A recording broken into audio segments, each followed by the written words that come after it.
So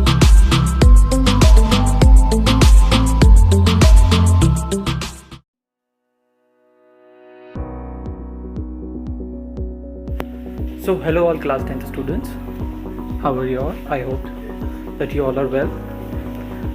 So we have completed till the session number 5. हमने session number 5 तक हमने complete कर लिया है और उसमें हमने अलग अलग चीज़ें देख ली हैं about the communication skills. So today we are going to start with the session 6 in the unit number 1 part A employability skills में हमारे पास जो आता है that is communication skills. So let's begin. Session 6 is for your writing skills, the parts of speech. ठीक है, आपने 9th class में भी देखा होगा कि एक हमारे पास था basic writing skills 9th class में, और उसके अंदर भी हमने देखा था कि अबाउट द डिफरेंट थिंग्स जिसमें हमने अलग अलग चीज़ों को करना होता था. मतलब कि हमारे पास इंग्लिश लैंग्वेज का पार्ट था वो, जिसमें आर्टिकल्स पढ़े हमने, सेंटेंसेस पढ़े कि क्या होते हैं and everything related with that. So writing skills are the part of a verbal communication and include emails, letters, notes, articles, SMS or chat, blogs and etc. So writing skills क्या है, हमारे एक verbal communication के method में आता है और जिसके अंदर हमारी ईमेल्स होते हैं, मतलब जिसमें भी हमें लिखने का काम होता है वो हमारा राइटिंग स्किल्स में आता है, कम्युनिकेशन स्किल्स के अंदर. और सबसे पहला हमारे पास यहाँ पे है कैपिटलाइजेशन रूल्स. उसमें भी आता है पंक्चुएशंस, यानी कि कैपिटलाइजेशंस, कैपिटल्स को करना, फुल स्टॉप्स लगाना, comma, question mark and exclamation mark. जहाँ पे भी आप ये सब स्पीच बोल रहे हैं या फिर लिख रहे हैं, तो उसमें हमारे पास पंक्चुएशंस होनी ही चाहिए to express our feelings completely. Because अब क्या है, हम चीज़ें लिख कर दे रहे हैं और उसके अंदर हमारी फीलिंग्स, हमारी बॉडी लैंग्वेज, हमारी चीज़ें नहीं दिख पा रहे हैं, तो हमारी पंक्चुएशन से ही वो हमारे को जज करते हैं, अनुमान लगाते हैं कि what we are trying to convey the message. Basic parts of a speech.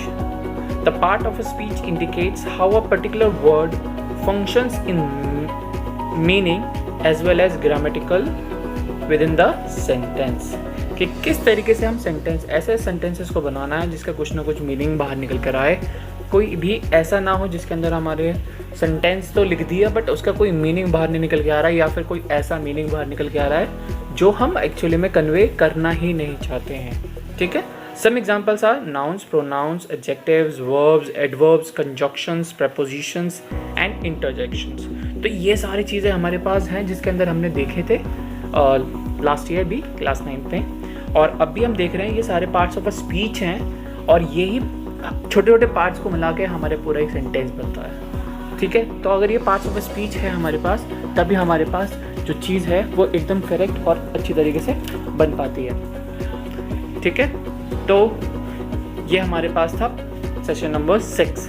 Now moving on to the last unit और last session of this unit, that is session number 7 about the writing skills, sentences, active and passive sentences. ठीक है, we already know, हमने English language में बहुत बार पढ़ा था about the sentences. और सेंटेंसेस भी दो तरीके के हमारे पास हो सकते हैं, active and passive sentences. Active वो जो चीज़ हम सीधा डायरेक्टली बोल रहे हैं, पैसिव वो वही बात को हम घुमा फिरा के अगर जब हम बोलते हैं तो वो हमारा पैसिव सेंटेंसेस हो जाते हैं. कौन कौन से डिफरेंट टाइप्स ऑफ सेंटेंसेस हैं? स्टेटमेंट और डिक्लेरेटिव सेंटेंस. सेकेंड, क्वेश्चन और इंटेरोगेटिव, क्वेश्चनिंग करता वाला. पहले वाला डिक्लेरेटिव से कोई भी चीज़ हम डिक्लेयर कर रहे हैं. थर्ड है हमारे पास इमोशन, रिएक्शन और एक्सक्लेमेटरी सेंटेंसेस. फोर्थ है हमारे पास ऑर्डर और इम्पेरेटिव सेंटेंस, जिसमें हम ऑर्डर कर रहे हैं, ऑर्डर देते हैं. ठीक है, ये सारी चीज़ें भी हमने क्लास 9 में पढ़ी थी. इस वाले सेशन में भी हमने इन सब चीज़ों को दोबारा से देखना है. And this completes your unit number 1. अगर आपने मेरी पिछले वीडियोस नहीं देखे जिसके अंदर मैंने सेशन नंबर 1, 2, 3, 4, 5 तक मैंने सब बताया है, तो आप जाके देख सकते हैं और इसका लिंक आपको चैनल पे मिल जाएगा. ठीक है, सो यहाँ पे हमारा यूनिट नंबर 1 कंप्लीट हो जाता है, that is communication skills. So that's all for this video. We'll meet into our next video with the another unit. Till then, take care. Bye bye.